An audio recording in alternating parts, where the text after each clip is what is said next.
سلام و درود دوستای عزیزی ما. همه شما را خوش آمدید میگیم به شبکه مال بازاری ماسچو. دوستای عزیز، نوار امروزه برای شما نوار گرفتیم. 9 سر سالق منعینش قشقار، اینمی قفانگش قشقار و سفیدی کلان سالق منعی سرخو همش دیگریاش دوستا سالق.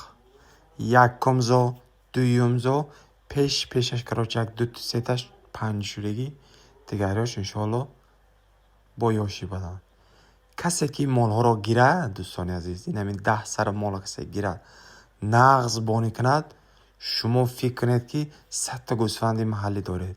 این همینا رو خدا خواهد نغز سری بکنید، این همین قشقاری افغانی در قشقار مانید، خدا خواهد از اینها باوری کامل دارم انشالله که گوسفندهای خوب، یعنی که برچ های خوب میبراد انشالله.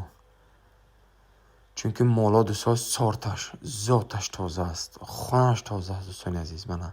این سرخ ها مچینسکی هم دارن، افغانی مچینسکی خیلی گیبرید هم دارن.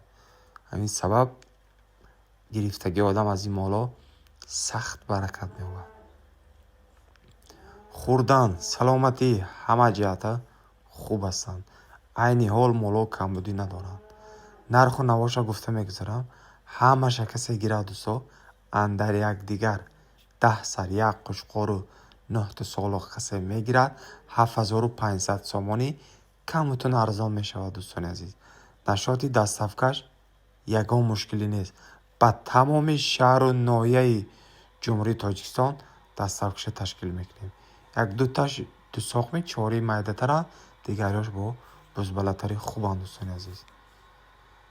مالا مالی هستن که ذاتی تازه دارد. همین سبب گرفتگی آدم پولش قطیش می رود، چون که مال خانش تازه است. اگر پدراز نمیکنیم بودشوری مالا همین 7,500 اندر دیگرم 10 تاش 75,000. در اینجا سالخی سفید چی 12,000 نخر شدن، این قشقاش 10,000 9,000 نخر شدن.